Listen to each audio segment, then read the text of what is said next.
జయంతి శనివారం నాడు తెల్లవారక ముందు తలంటు పోసుకుని నల్ల చీర నల్ల రవిక ధరించి శంకు చక్రములతో కూడిన 7 కొండల స్వామి తిరునామమునకు మట్టి ప్రమదలో 7 రంగులతో కూడిన వత్తిని వెలిగించి శశాస్త్రీయంగా స్వామిని పూజించి కమ్మని నువ్వుల చిమ్మిలి నైవేద్యం పెట్టి నీరాజనముతో వ్రతమును పూర్తి చేయాలి.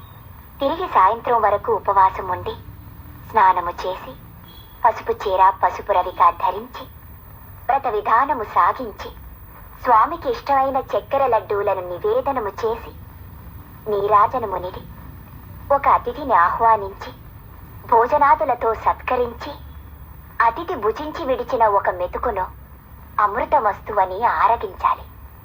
అప్పటికి ఆనాటి శనివార వ్రతం పూర్తవుతుంది. ఈ విధంగా 7 శనివారములు వ్రతమును చేసినచో ఉద్దేశించిన సత్ఫలమును పొందగలరు.